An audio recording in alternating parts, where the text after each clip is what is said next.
নবীজি এই যুগের কথাই বলছিলেন সম্ভবত, যে ইউসবিহুর রাজুলু মুমিনান ওয়া ইউমসি কাফিরান, একজন ব্যক্তি সকাল করবে মুমিন অবস্থায়, সন্ধ্যা হবে কাফের অবস্থায়। আস্তাগফিরুল্লাহ। ওয়া ইউমসি মুমিনান ওয়া ইউসবিহু কাফিরান, সন্ধ্যা করবে মুমিন অবস্থায়, সকাল হতে হতে কাফের হয়ে। ইয়াবিউর রাজুলু দীনাহু লিআরদি দুনিয়া, দুনিয়ার সামান্য স্বার্থে মানুষ তার দিনকে বিক্রি করে দিবে। বাংলার গ্রামে গ্রামে এখন এই যে খ্রিস্টান মিশনারিদের তৎপরতা দেখা যাচ্ছে। মানুষকে, মুসলমানদেরকে খ্রিস্টান বানানো হচ্ছে টাকার প্রলোভন দিয়ে, চিকিৎসা সেবার প্রলোভন দিয়ে। আপনারা কি দেখেও না বেকার ভান করছেন, শুনেও না শোনার ভান করছেন? যাদের প্রত্যক্ষ মদত এগুলো হচ্ছে, আল্লাহ পাকের কাছে জবাব দেওয়ার জন্য প্রস্তুত হয়ে যান আপনারা। দুনিয়াতে হয়তো কিছু হবে না, কেউ কিছু করতে পারবে না, কিন্তু কাল কিয়ামতে কে ছাড়ে আপনাকে, তাই দেখে নেবো আপনার।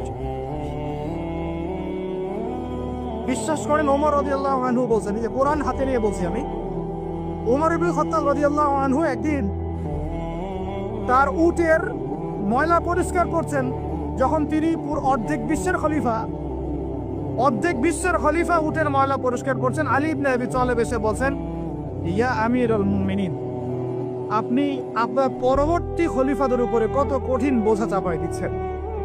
এত কিছু করার পরে নিজে উটের বোঝাও, উটের ময়লা পরিষ্কার করছেন, আমাদের জন্য এত কঠিন করে দিলেন খেলাফতের দায়িত্ব।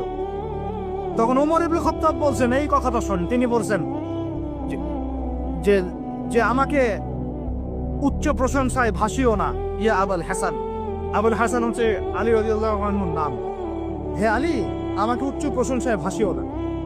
আমি ভয় করি ইরাক তো তখন মুসলমানদের আওতায় আছে, ইরাকের ফোরাত নদীর কিনারায় যদি কোনো ছাগলের বাচ্চাও না খেয়ে মারা যায়, আমি ওমর ভয় করি কাল কিয়ামতের মাঠে আল্লাহ আমাকে এর জন্য জবাবদিহি করাবেন।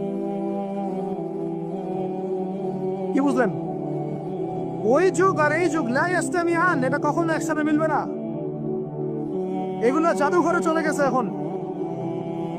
তিনি বলছেন, ওমর রাদিয়াল্লাহু আনহু যিনি জান্নাতের সার্টিফিকেট প্রাপ্ত মানুষ, যার জান্নাতের ঘর আল্লাহ রাসূল দেখে এসেছেন, তিনি বলছেন যে আমি ভয় করি ইরাকের ফোরাত নদীর কিনারায় কোনো মেষপালক বা ছাগলের বাচ্চা, মেষ শাবক, তারাও যদি না খেয়ে পানির পিপাসায় মারা যায়, আমি ওমর ভয় করি কাল কিয়ামতের মাঠে আল্লাহ আমাকে জবাবদিহি করবেন।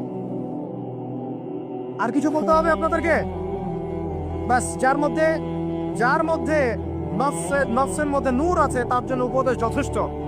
ফাযাক্কির ইন্নামা আনতা মুযাক্কির, তুমি উপদেশ দাও, তুমি শুধু উপদেশ দাতা। লাস্তা আলাইহিম বিমুসাইতির, তুমি কারো প্রতি দারোগা নও।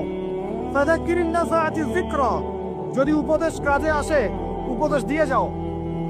সায়াযাক্কারু মান ইয়াখশা, যে আল্লাহকে ভয় করে সে ইনশাআল্লাহ অতি শীঘ্রই লাইনে চলে আসবে, আল্লাহকে ভয় করে। বাস, আমাদের কাজ এতটুকুই, এর বেশি আমাদের কোনো দায়িত্ব নাই।